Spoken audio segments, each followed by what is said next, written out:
Welcome to the 5 at 5 after a absolutely brilliant victory for Arsenal against Sevilla. Consummate control, total professionalism, absolutely brilliant, and exactly what Man United are craving from their team right now. But hey, 7-goal defeats, you can have that. We're going to take the regulation 2-0 victories. Arsenal were brilliant. Let's get into my 5 at 5. Number 1, Group B qualification. Look, we are in a fantastic position because of these back-to-back wins against Sevilla.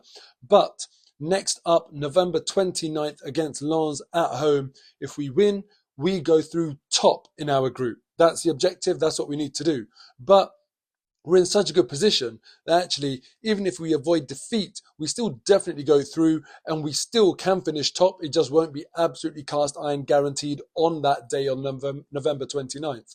But the interesting thing is, in the race for qualification from the group, when we play our game against Lens on November 29th at 8 p.m, we might already be through if Sevilla have beaten PSV at home, because that game kicks off at 5:45.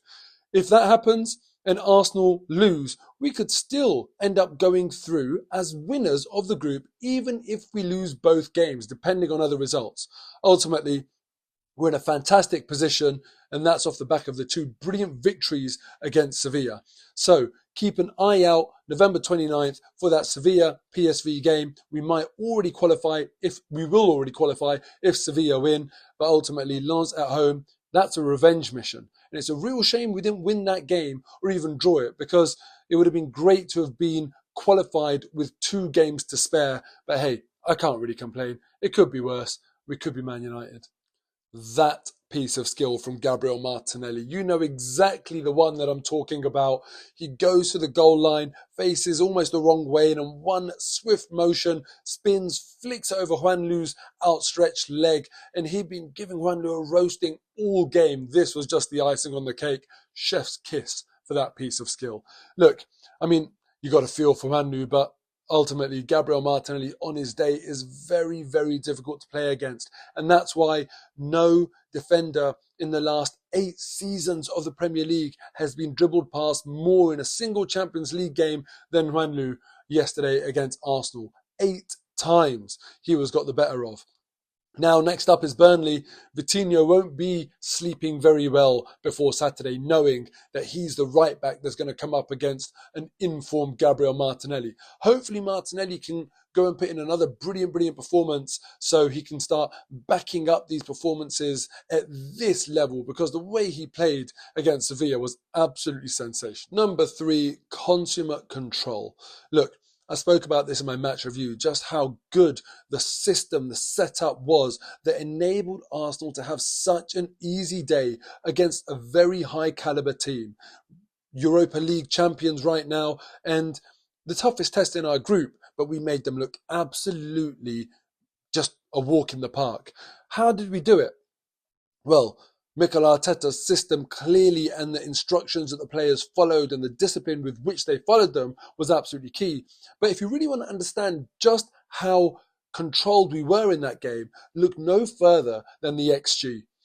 Sevilla racked up 0.21 XG in that game against Arsenal. Now, for context, in this entire game week in the Champions League, only one other fixture had a lower XG from any opponent, and that was Young Boys versus Man City.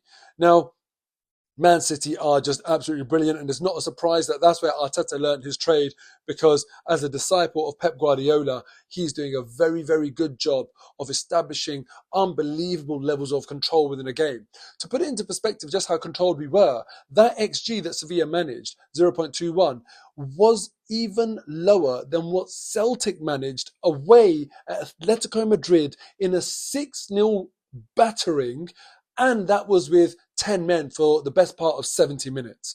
Arsenal, unbelievable performance. Number 4, injuries and internationals. Now look, a brilliant night yesterday was slightly soured by the fact that Bukayo Saka went off injured. Anytime that happens, Arsenal fans are in panic mode, because this kid is the smiling killer of our team. Now, he went off. Thankfully, he was able to walk off, which is always a good sign. He wasn't sort of helped off or stretchered off or anything like that.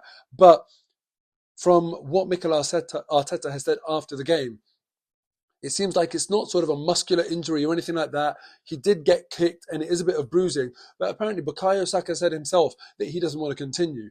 Now, it must have been very, very painful. And to be fair, he got kicked non-stop in that game. I think in the first 20 minutes were about 4 fouls on him, and I don't think anyone even got a yellow card for the amount of fouls that were on Bukayo Saka.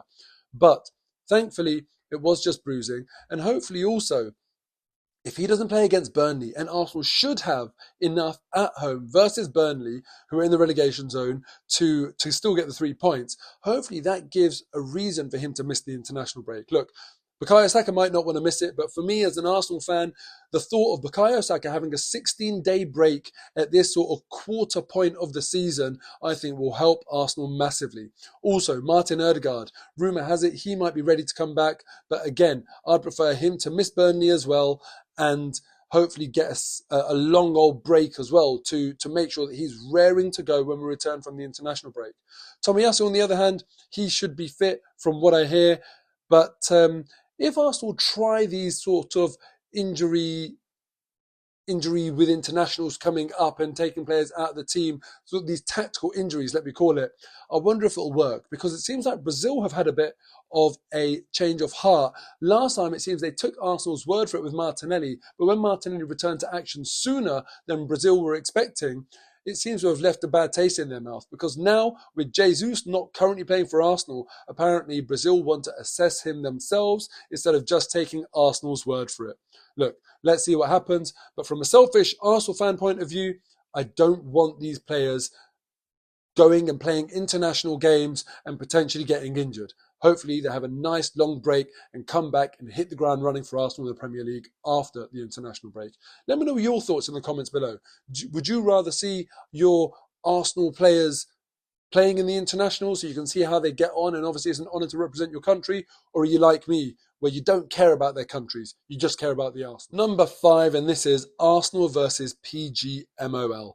Now, the fallout of the Newcastle game continues to unfold, with the FA apparently now writing to Arsenal to seek clarifications on what we meant with our comments. I think it's pretty bloody obvious.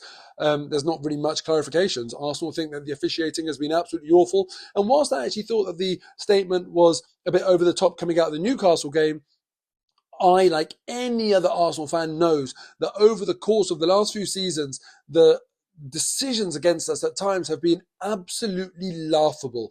The lines at Brentford, the double yellow card from Martinelli, even if they're correct, which obviously the lines at Brentford weren't, but even with the Martinelli one, if you can say by the real strong rules of the game, they're correct. What an absolute joke it was, because no one has ever been treated the same way. So now apparently Arsenal are also releasing a dossier of all of these errors that they're going to send to PGMOL, highlighting a series of decisions that have negatively impacted the team going back to last season. Now, we'll see what comes of this, but it seems as though they're not going to discipline Mikel Arteta. Perhaps that would just cause too much of a fallout, but let's see what happens here and whether we get any apologies. In the interim, though, Burnley at home on the weekend, Michael Oliver takes the game. All eyes are going to be on him. All eyes are going to be on the decisions. And for me, that's what this is all about. Michael Oliver, good luck. You better not make a mistake. That's the 5 at 5 done. If you see me at the march on Saturday for a free Palestine and for a ceasefire, please do say hello. Always welcome. Until Burnley, I will see you later, where I'll be doing my post-match reaction from the march itself, because it's more important than any Arsenal game to me. All right, take care. Enjoy your weekend.